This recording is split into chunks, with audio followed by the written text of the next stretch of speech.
there are some rumors around trying to portray us as bloodsuckers who... Elvis Presley almost faced a disaster in 1975, but no one knew. His bodyguard, now 85, has finally confessed that they staged a car accident to keep him safe. How close was Elvis to real danger? Who helped cover up the truth for decades? Join us as we reveal the shocking story behind the King's hidden escape. The confession comes to light.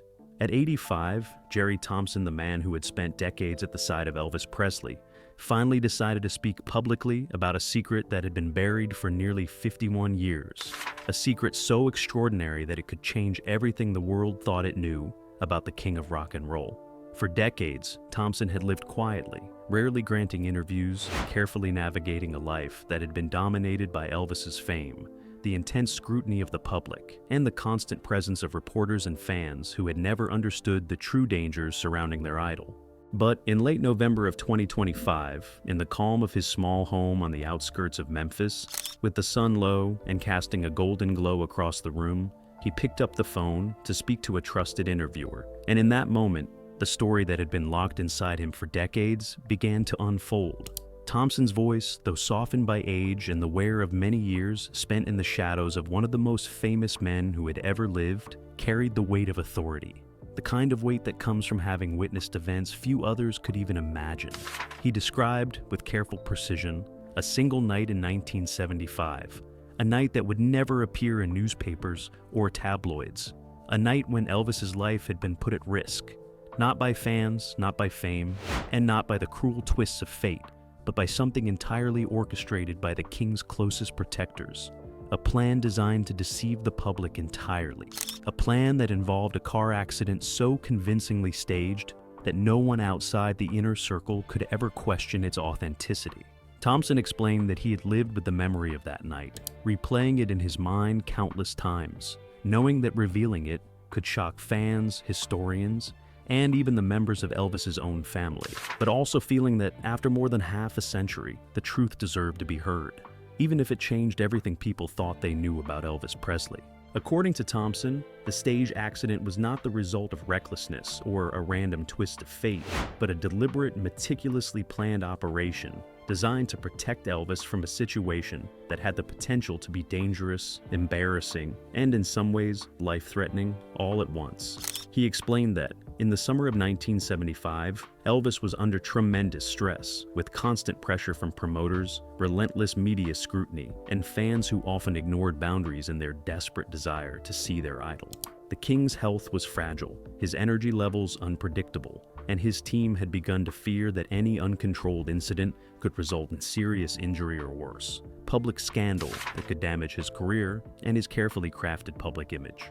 Thompson paused at that moment, his eyes distant, as though he could see the events replaying in his mind, and he admitted that the plan had required every member of Elvis's inner circle to act with absolute precision, to coordinate timing, location, and appearances with the level of care that rivaled military operations, all so that the accident would look real while keeping Elvis completely safe.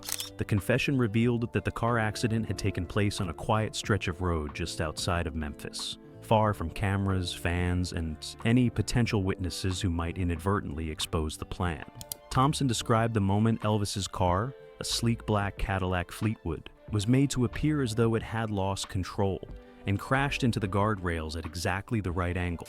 The subtle adjustments made to the steering and brakes to ensure the car looked damaged, but could be exited without injury. He explained that every element, from the skid marks on the pavement to the shattered glass carefully positioned inside the vehicle, had been orchestrated to give the impression of a real accident, a misfortune that might have been sensationalized by newspapers had anyone known of it, but that ultimately vanished from the public record almost immediately because no media had been present to document it. Thompson's revelation did not stop with the mechanics of the stage accident, but also delved into the secrecy that followed. He explained how for years, anyone who had knowledge of the event had been sworn to silence, how police officers who had been discreetly notified were instructed that nothing had occurred, and how members of Elvis's family were given only partial explanations, framed as minor misadventures that did not involve harm. He confessed that the responsibility of keeping such a secret had been an enormous burden, one that shaped his life for decades. As every interview, every media appearance, and every interaction with fans required careful navigation to prevent even the smallest hint from escaping. The knowledge that he had participated in a deception of such magnitude weighed heavily on him. Yet he also spoke of pride, a pride that came from having ensured that the man he had sworn to protect had never been harmed, that his idol could continue performing, touring, and living, seemingly unscathed, even as the truth behind that night remained hidden from the world. But who was Jerry Thompson, and how did he become one of the king's most trusted people? Life in the shadows. Being Elvis Presley's bodyguard in the 1970s was not just a job, it was a way of life, an existence measured not in hours or days, but in constant vigilance, where every movement, every interaction, and every decision carried consequences that could ripple far beyond the immediate moment. Jerry Thompson had started working with Elvis in 1972, when the king was in his late 30s, already an international legend whose fame had reached almost every corner of the globe, and whose every action was scrutinized by fans, press, and industry insiders alike. From the beginning, Thompson quickly understood that protecting Elvis required more than physical strength. It demanded an extraordinary awareness, the ability to anticipate danger before it appeared, and the patience to navigate situations that would have exhausted ordinary men in minutes. Thompson's days began before sunrise, often with long drives through Memphis, scouting routes to performance venues, restaurants, and private residences, making mental notes about traffic patterns, construction zones, and areas where fans might gather in unexpected numbers. He recounted that in 1975, the year of the stage car accident, the King's touring schedule had become even more demanding, with stops across the southern United States almost every week, from Nashville to Baton Rouge, from Memphis to Houston, and with every stop attracting throngs of fans eager for a glimpse of their idol. Thompson had to coordinate with local police, hotel security, and venue staff to ensure that nothing could go wrong, that Elvis could arrive and depart safely, and that the public perception of control and glamour remained intact. It was exhausting work, physically and mentally, and yet he carried it out with the kind of precision demanded by someone who understood that even a small mistake could have catastrophic consequences. Living and working so closely with Elvis meant that Thompson saw more than just the public persona, the sequined jumpsuits, the signature hair, and the unmistakable voice that had become a symbol of an era. He saw the private man, the man whose moods could shift from joy to frustration in seconds, whose love for his family and close friends was as deep as his dependence on the people who kept him safe, and whose vulnerability was often masked by confidence, bravado, and showmanship. Thompson described long nights in the Graceland mansion, when Elvis would be restless, pacing the halls, making last-minute changes to set lists, or calling friends and family late into the night, and how it was Thompson's responsibility to ensure that these moments, often fraught with emotional intensity, never escalated into danger.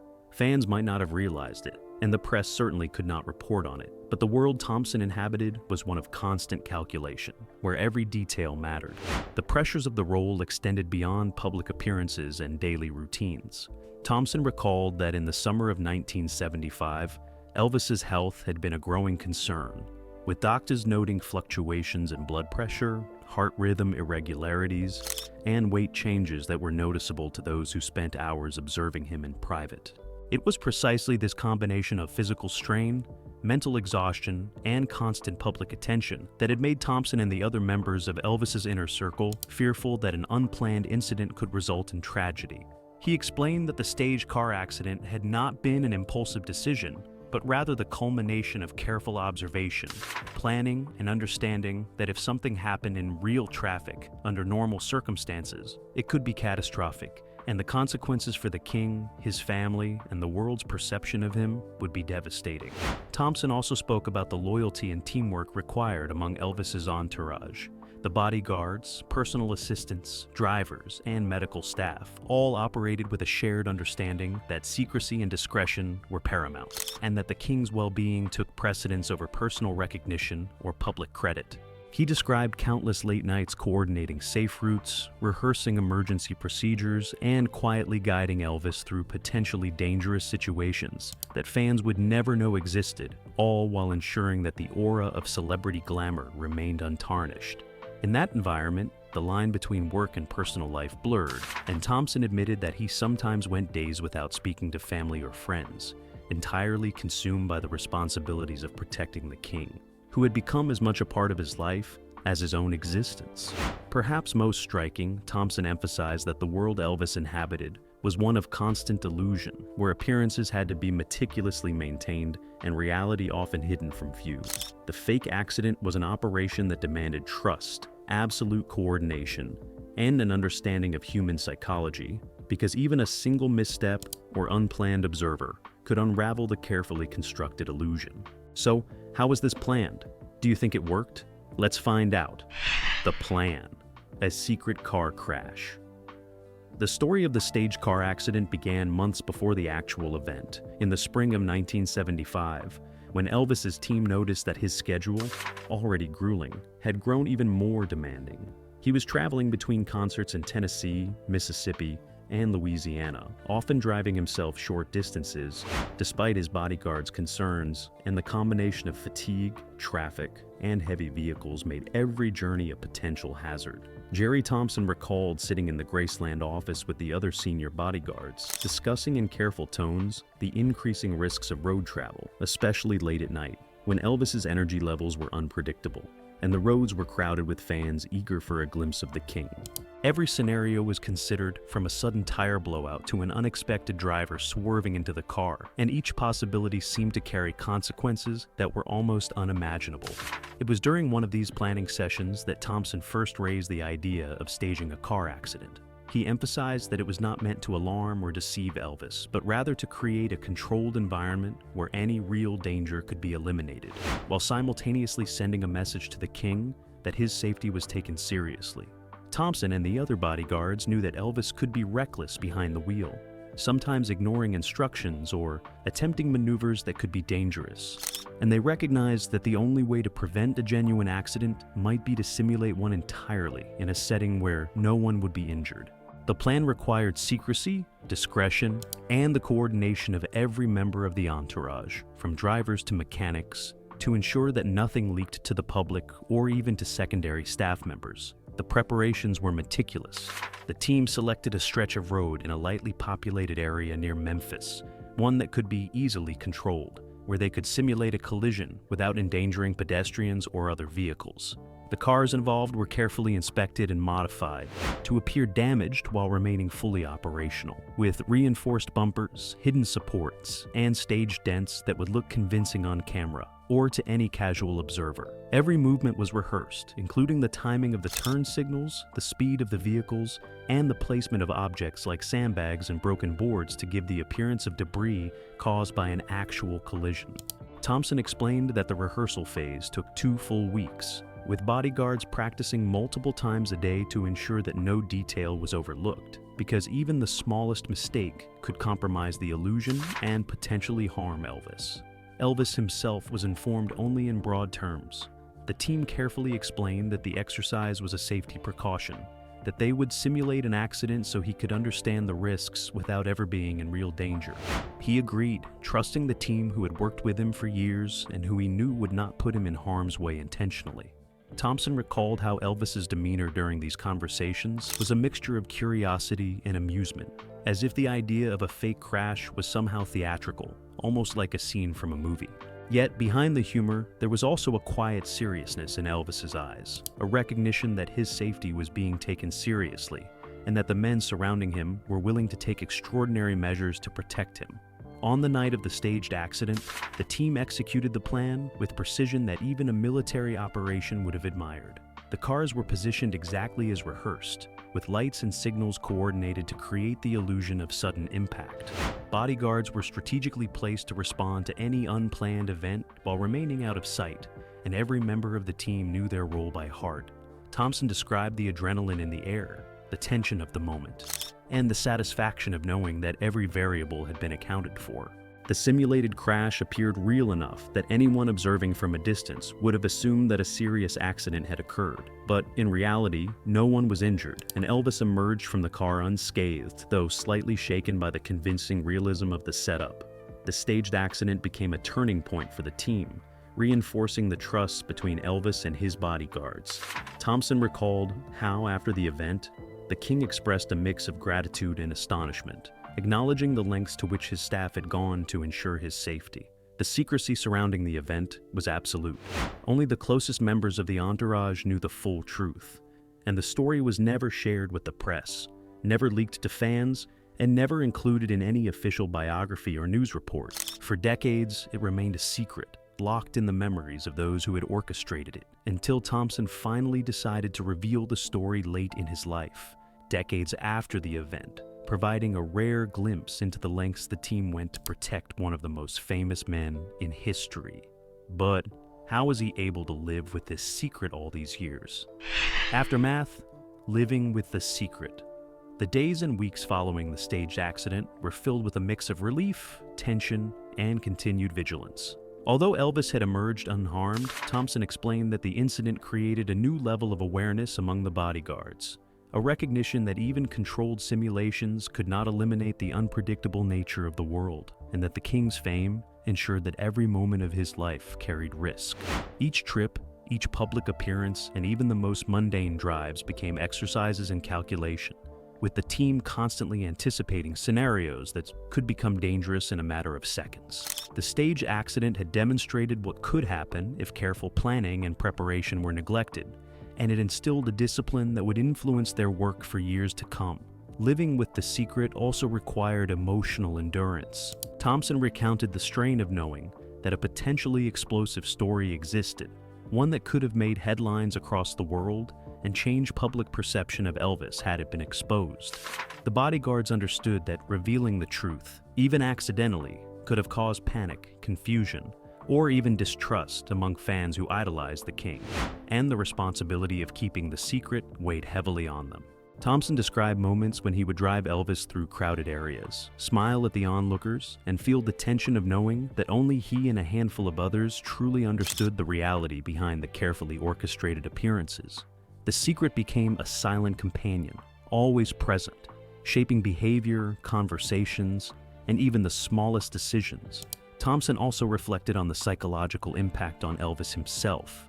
Although the king had never been told the full details of the staging, he could sense the heightened caution of his staff and the invisible network of protection that surrounded him at all times. Elvis's reliance on the bodyguards intensified, and he developed an unspoken trust that they would manage every potential hazard, from aggressive fans to reckless drivers, and from health concerns to logistical complications during tours.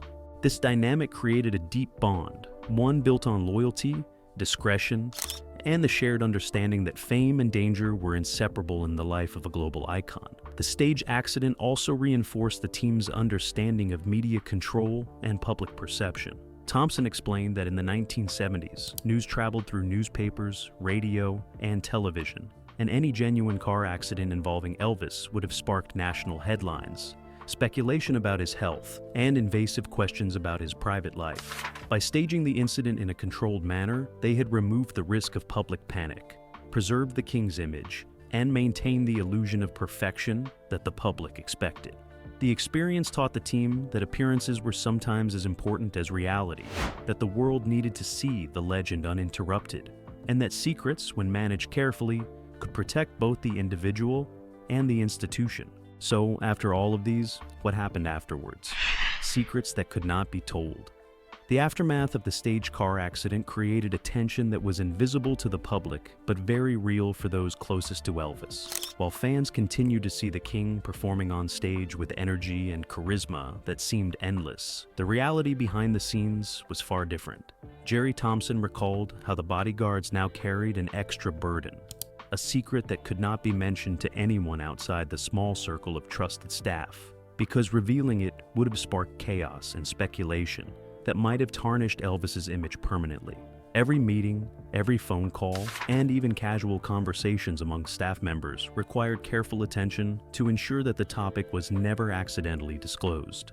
The secret became a kind of silent code among the bodyguards, a shared understanding that bound them closer together while also creating a sense of isolation from anyone not directly involved. Thompson remembered moments when he would watch Elvis drive from the back seat, hands tightly gripping the steering wheel, eyes focused on the road, completely unaware of how carefully every detail around him had been orchestrated to ensure his safety. The bodyguards had to remain alert at all times, not only for the potential dangers of driving, but also to maintain the illusion that nothing unusual had ever occurred. Elvis's reaction to the event, even in its partially revealed form, shaped the dynamics of the entourage. Though he was never told every detail of how the accident had been staged, he could sense the careful attention his bodyguards paid to every aspect of his life, and this created a mixture of trust and gratitude that lasted for decades. Thompson described how Elvis's demeanor often shifted subtly in those weeks, showing a seriousness and awareness that his team had never seen before, as if he now recognized the vulnerability that came with fame, and the extraordinary lengths required to protect him from harm. Meanwhile, the secrecy required constant planning. Any public appearance, any car trip, and any interaction with fans had to be managed with the knowledge that the staged accident was never to be referenced, implied, or even alluded to. Thompson explained that the bodyguards became experts in subtlety, learning to communicate through gestures, quiet words, and a keen understanding of one another's cues. This silent communication ensured that the safety of Elvis was never compromised, while also keeping the story entirely hidden from the public. How it changed everyone around him. The stage accident did not only affect Elvis, it left a lasting mark on everyone involved, shaping relationships, careers, and personal perspectives in ways that few people could imagine.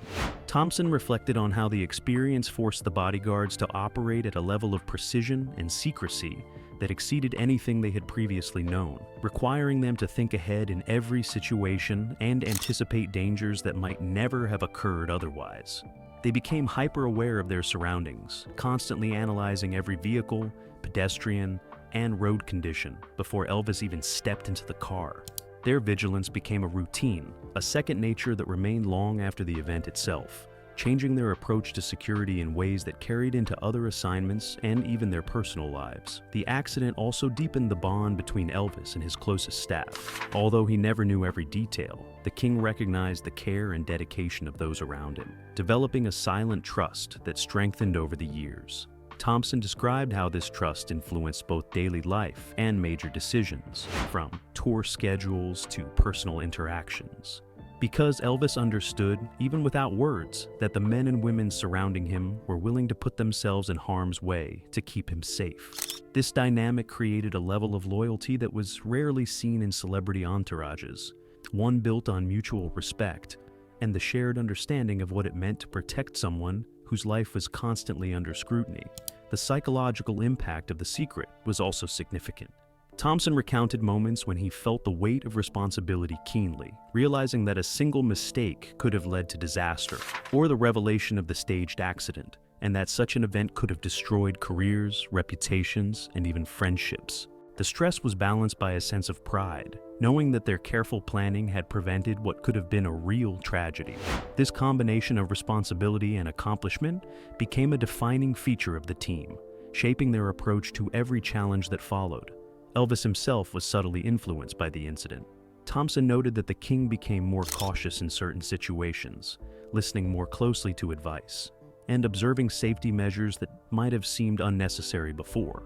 While the staged accident was designed primarily to protect him physically, it also introduced an awareness that his actions had consequences beyond what he could immediately see, particularly given the presence of thousands of fans, cameras, and reporters constantly surrounding him. This awareness, though not burdensome, encouraged a degree of humility and attentiveness that may have prevented further accidents or mishaps during the remainder of his career. Now, the question remains, why did Jerry Thompson decide to speak now? The confession that shook history. By the time Jerry Thompson reached the age of 85, he had lived a life filled with secrets, loyalty, and memories that seemed both distant and immediate. For decades, he had carried the story of the stage car accident in silence, knowing that revealing it could shock fans, historians, and perhaps even members of Elvis's family. The weight of the secret had never lessened. It remained a quiet, persistent presence in his mind, reminding him of the extraordinary responsibility he had once borne. Every public interview, every casual conversation had been carefully navigated to ensure that the truth stayed locked away, safe from the prying eyes of those who might misunderstand, misrepresent, or sensationalize it. In the early months of 2026, Thompson decided that the world deserved to hear the story. Not for fame, not for recognition, but for the truth to be told, and for the extraordinary lengths taken to protect one of the most famous people in modern history to be acknowledged. The decision had not been easy. He had spent years weighing the consequences, imagining the media frenzy, the fan reactions, and the inevitable questions about why such a deception had been necessary. Thompson understood that this confession would disrupt the familiar narrative of Elvis's life, but he also knew that the story carried lessons about loyalty, courage, and the hidden sacrifices made behind the scenes of fame. When Thompson finally agreed to speak publicly, he began with precise recollections of that day in 1975, explaining in detail the meticulous planning, the coordination of the bodyguards, and the extraordinary measures taken to ensure Elvis's safety while keeping the entire operation invisible to the outside world. He recounted how the staging involved rehearsed reactions, decoy vehicles, and carefully timed distractions, all orchestrated with a singular goal of preventing harm to Elvis while maintaining the illusion that he had narrowly avoided an ordinary accident. Thompson's voice, calm yet resonant with the weight of decades of silence, conveyed both pride and humility, reflecting the complexity of emotions that came with revealing a truth that had been so carefully concealed. The public reaction was immediate and electric. Social media erupted with disbelief. Historians rushed to analyze the implications, and fans of the king expressed a mixture of shock, admiration, and curiosity. Many marveled at the dedication and courage of the bodyguards, who had placed themselves in potential danger to protect a man whose life was constantly in the spotlight. Others debated the ethical implications of staging an accident, questioning whether it was right to manipulate events in such a way, even with the intention of safeguarding someone so beloved. Thompson listened to the reactions quietly, understanding that the story was no longer just his to tell. It belonged to history, to the fans, and to the legacy of Elvis Presley himself. Reflecting on the decades that had passed, Thompson acknowledged the personal cost of carrying such a secret. He spoke of sleepless nights, of the moments when the story weighed heavily on his conscience, and of the subtle anxieties that had accompanied every professional decision since 1975. Yet he also expressed profound gratitude for the experience, for the trust placed in him by Elvis, and for the opportunity to play a role in preserving the life and legacy of a man who had inspired millions. The staged accident, once a source of tension and secrecy, had become a defining moment that demonstrated loyalty, courage, and the extraordinary lengths people will go to protect those they respect and admire. Thompson's confession also prompted reflection on the nature of fame and vulnerability. He emphasized that while the public saw Elvis as a larger-than-life figure, the king was human, subject to risks, mistakes, and the fragility of life itself. The stage accident revealed that even icons could be exposed to danger, and that sometimes extraordinary measures were required to ensure that their brilliance continued uninterrupted. If you enjoyed this video, like and subscribe, and also click the next video shown on your screen.